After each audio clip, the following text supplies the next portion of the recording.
Hello everyone, welcome to my YouTube channel. तो कैसे हैं आप सब लोग। तो आज आपके लिए एक खुशखबरी है कि केवीएस 2025 की वैकेंसी आपको देखने को मिल सकती है। जल्दी ही इसका नोटिफिकेशन आने वाला है और ये आपको अप्रैल में देखने को मिल जाएगा।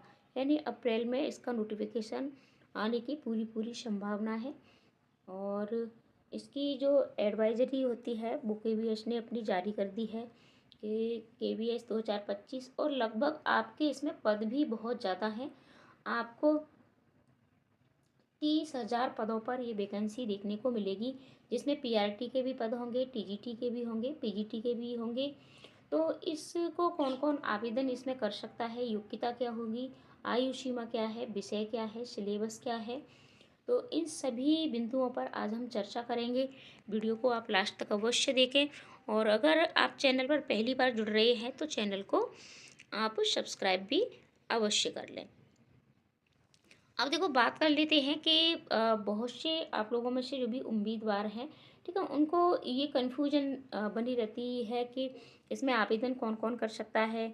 ठीक है, हमारा जो भी जैसे टीजीटी पीजीटी में आपका सब्जेक्ट कॉम्बिनेशन होता है, तो क्या हमारा सब्जेक्ट कॉम्बिनेशन बनेगा या नहीं बनेगा, आवेदन कौन कर सकता है, कौन नहीं कर सकता है, विषय, सिलेबस, आयु सीमा। तो सबसे पहले हम बात करते हैं पीआरटी के लिए। ठीक है, पीआरटी शिक्षक की योग्यता के बारे में बात करते हैं।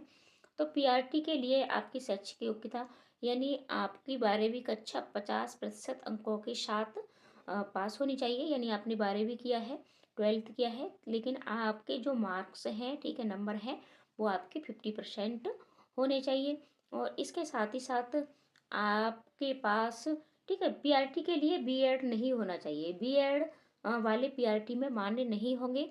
तो इसमें कौन कौन मान्य है, इसमें आपके डीएलएड वाले हैं, जेबीटी हैं, ठीक है, और यही आपके बीएलएड और भी बहुत सारे कोर्स हैं आपके।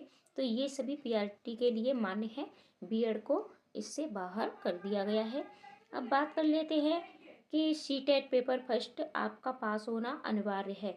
अगर आपने सीटेट पेपर फर्स्ट पास नहीं किया है, ये आपका क्लियर नहीं है, तब आप पीआरटी का फॉर्म फिल नहीं कर सकते हैं। और मैं आपको बता दूं कि अगर आप जनरल से आते हैं तब आपके पास 90 नंबर होने चाहिए। ठीक है, जनरल कैटेगरी वालों को। और एससी एसटी और बाकी के जो भी है, आप अदर कैटेगरी से आते हैं, तब आपके पास 82 नंबर सीटेट में होने चाहिए। ठीक है, 82 नंबर से कम नहीं होने चाहिए। और जनरल वालों के लिए 90 नंबर होने चाहिए। आयु सीमा की बात कर लेते हैं। तो आयु सीमा इसमें जनरल, ठीक है, मैन की बात कर लेते हैं। जनरल मैन की बात कर लेते हैं तो 30 साल है। और अगर आप SC ST से आते हैं तो वहाँ आपको 35, ठीक है, 35 एज आपकी हो जाएगी। और आप किसी भी कैटेगरी से, ठीक है, ऑल कैटेगरी, अगर आप महिला हैं, ठीक है, वुमेन्स हैं, आप महिला हैं, तब आपको 10 साल की छूट देखने को मिलेगी। यानी आप 40 साल के भी हैं तब भी आप पीआरटी का फॉर्म फिल कर सकती हैं। अब बात विषय की कर लेते हैं। तो इसमें आपका जैसे हिंदी है, आपका अंग्रेजी है, गणित है, पर्यावरण अध्ययन है, जीडीपी। तो ये यानी इसके जो पीआरटी के लिए जो मेन सब्जेक्ट होते हैं, ठीक है, वो सभी के लिए एक जैसे ही होते हैं। तो ये सारे सब्जेक्ट आपको देखने को मिलेंगे। आगे हम सब्जेक्टों पर यानी विषय पर भी चर्चा करेंगे, किस तरीके से कितने नंबर का कौन सा सब्जेक्ट आपको मिलता है। बात करते हैं टीजीटी की। तो इसके लिए आपके संबंधित विषय में स्नातक, ठीक है, यानी आपकी ग्रेजुएशन 50% अंकों के साथ होना चाहिए। यानी आप ये जो भी स्नातक किया है, बीए किया है, बीएससी किया है, उसमें आपके 50% यानी 50% मार्क्स होने चाहिए। और आपका बीएड अनिवार्य होना है। ठीक है, यानी आप अगर टीजीटी का फॉर्म फिल करना चाहते हैं तब आपके पास बीएड की डिग्री होना अनिवार्य है। और इसके साथ साथ आपका पेपर सेकंड, सीटेट का पेपर सेकंड भी पास होना आपके लिए अनिवार्य है। और यहाँ आपकी आयु सीमा 35 वर्ष तक है। ठीक है, आपकी 35 वर्ष तक आयु सीमा है। यानी आप जनरल मैन हैं तब आप 35 वर्ष तक भर सकते हैं। और बाकी के आप SC OBC है तो यहाँ भी आपको 5 वर्ष का,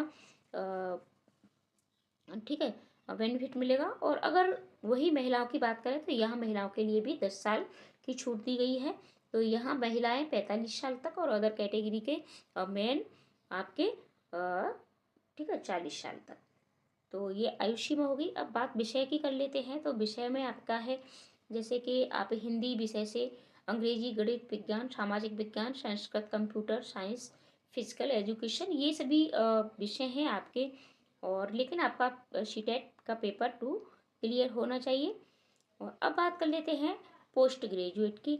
तो पोस्ट ग्रेजुएट के लिए भी आपकी यानी आपका पीजी, ठीक है, एमए जिसे भी बोलते हैं पोस्ट ग्रेजुएट, पीजी भी, यह भी आपको 50% अंकों के साथ आपका पास होना चाहिए। साथ ही साथ बीएड की डिग्री यहाँ भी अनिवार्य है। और लेकिन यहाँ आपको सीटेट देखने को नहीं मिलेगा क्योंकि अभी सीटेट आपका है तो ये पेपर फर्स्ट और पेपर सेकंड 2 में ही होता है। लेवल 3 की परीक्षा अभी तक नहीं कराई गई है। कभी भी आगे इसकी होने की संभावना है ऐसा सुनने में आ रहा है। लेकिन अभी ये आपका 2 लेवल पर ही होता है। तो पीजीटी के लिए आपका सीटेट अनिवार्य नहीं है। आयु सीमा की बात कर लेते हैं। तो यहाँ आयु सीमा आपकी 40 साल है, ठीक है। और वही ऊपर वाली 5 साल की छूट अदर कैटेगरी के लिए और 10 साल की छूट आपकी वोमेन के लिए, ठीक है। अब बात विषय की कर लेते हैं। तो हिंदी, अंग्रेजी, गणित, भौतिकी, रसायन, जीव विज्ञान, कंप्यूटर साइंस, इतिहास, ठीक है, अर्थशास्त्र, वाणिज्य, राजनीति विज्ञान, फाइन आर्ट, म्यूजिक, लाइब्रेरियन, ये सभी आपके इसमें आपके सब्जेक्ट हैं जिनसे आप दे सकते हो। अब देखो इनके क्या होता है कि टीजीटी और पीजीटी में विषय कॉम्बिनेशन को लेकर के आप लोगों में बहुत ही कन्फ्यूजन रहता है। तो पहले क्या था कि अगर आपने बीएससी भी किया है, ठीक है, अगर आपने बीएससी किया है और इसके बाद आपने हिंदी से या अंग्रेजी से किसी से भी पोस्ट ग्रेजुएट यानी पीजी कर लिया है, तब आप यहाँ ये इसमें पीजीटी के टीचर बन जाते थे। लेकिन ये नई अपडेट जो भी आपकी रिक्वायरमेंट जारी हुई है एडवाइजरी, तो यहाँ अब क्या है कि आपके पास बीए होना चाहिए, ठीक है। बीए में आपके पास हिंदी और अंग्रेजी होनी चाहिए, तभी आप यहाँ पीजीटी में अप्लाई कर सकते हैं। तो कुछ चेंजिंग हुई है, इस पर मैं अगली वीडियो डाल दूंगी आपकी। तो अब बात कर लेते हैं पीआरटी सिलेबस की, ठीक है। तो पीआरटी सिलेबस, तो इसमें आपको देखो क्या क्या मिलेगा। इसमें आपको मिलेंगे बाल विकास एवं शिक्षा शास्त्र, वही आपकी सीडीपी। तो सीडीपी में आपके 30 प्रश्न बनते हैं। हिंदी भाषा से भी आपके 30 प्रश्न। पीआरटी के लिए सभी के लिए सेम सिलेबस होता है। टीजीटी पीजीटी में ऐसा नहीं होता है। टीजीटी पीजीटी में आप अपने अनुसार सब्जेक्ट चयन करते हैं। तो हिंदी और इसके साथ आपकी अंग्रेजी, सामान्य ज्ञान और करंट अफेयर से आपके 40 प्रश्न बनते हैं। गणित और रीजनिंग से भी आपके 40 प्रश्न बनेंगे। साथ ही साथ आपके कंप्यूटर और नॉलेज यानी कंप्यूटर नॉलेज से आपके 10 प्रश्न। तो कुल प्रश्न आपके 180 होते हैं और समय आपके मिलता है 3 घंटे। और बात पीजीटी की कर लेते हैं और ये दोनों के लिए है, ठीक है। ये पीआरटी और टीजीटी ये दोनों के लिए है क्योंकि यहाँ आपके पेपर के अनुसार आपको मिलता है पीआरटी के लिए भी और टीजीटी के लिए भी।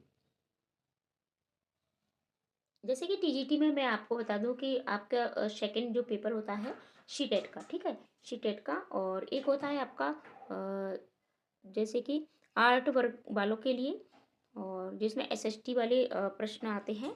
और एक होता है आपका साइंस मैथ के लिए। तो ठीक इसी तरीके से यहाँ भी आपको ये सारी चीज़ें देखने को मिलेंगी। अब बात पीजीटी की कर लेते हैं। तो पीजीटी में आपका सीडीपी 20 नंबर की और हिंदी भाषा भी आपकी 20 नंबर की, अंग्रेजी भाषा 20 नंबर की, सामान्य ज्ञान और करंट अफेयर्स ये आपका 20 नंबर का, गणित और रीजनिंग ये आपकी 20 नंबर की और कंप्यूटर नॉलेज ये आपकी 10 नंबर की। अब बात कर लेते हैं कि इस सब के साथ साथ आपके जो संबंधित विषय है, ठीक है, आपने किसके लिए डाला है, हिंदी, इंग्लिश, सोशल साइंस या साइंस मैथ, ठीक है, ज्योग्राफी, इसमें अलग अलग एक एक सब्जेक्ट के लिए ये आपका डाला जाता है। तो ये आपका बनेगा 80 नंबर का, ठीक है। यहाँ से आपके 80 नंबर, तो आपके विषय पर अपनी पकड़ होनी चाहिए। और यहाँ आपके कुल प्रश्न 190 होते हैं और समय आपको 3 घंटे का ही मिलेगा। अब बात कर लेते हैं कौन कौन आवेदन नहीं कर सकता है। तो सीटेट पास नहीं होने पर आप पीआरटी और टीजीटी के लिए आवेदन नहीं कर सकते हैं। बीएड नहीं होने पर आप टीजीटी पीजीटी के लिए भी आवेदन नहीं कर सकते हैं। टीजीटी पीजीटी के लिए आपके पास बीएड की डिग्री होनी चाहिए, और पीआरटी टीजीटी में आवेदन करने के लिए आपके पास सीटेट पास होना चाहिए। पीआरटी के लिए सीटेट पेपर फर्स्ट और टीजीटी के लिए सीटेट पेपर सेकेंड। संबंधित विषय की डिग्री होने पर आप कोई भी आवेदन नहीं कर सकते हैं। अब बात कर लेते हैं कि केबीएस की भर्ती है वो आपकी किस तरीके से होती है। तो जैसे कि आपकी जो भी परीक्षा है, तो ये परीक्षा आपको ऑनलाइन मोड में होती है, ऑफलाइन नहीं होती है। और दूसरा स्टेप आपका इंटरव्यू का होता है, फिर डॉक्यूमेंट वेरिफिकेशन और फाइनल मेरिट लिस्ट में। तो और पीआरटी टीजीटी पीजीटी के लिए मेरिट लिखित परीक्षा प्लस इंटरव्यू के आधार पर बनती है।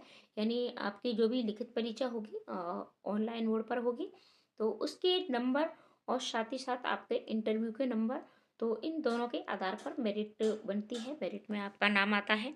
तो इस तरीके से आपकी ये बनती है। आपको इसका आवेदन कैसे करना है, तो आप केवीएस की साइट पर जाइएगा और वहाँ जा कर के आप इसका ये कर सकते हैं। और अगर आप केवीएस शिक्षक बनना चाहते हैं, अभी से तैयारी शुरू कर दें। जल्दी ही केवीएस की भर्ती भी आपको देखने को मिलेगी। देखने को क्या मिलेगी इसकी मतलब आपको 30,000 पदों पर भर्ती देखने को मिल रही है। तो 30,000 पदों के लिए आवेदन की तिथि, ठीक है, आपका नोटिफिकेशन जल्द ही अप्रैल में ये आपको देखने को मिल सकता है।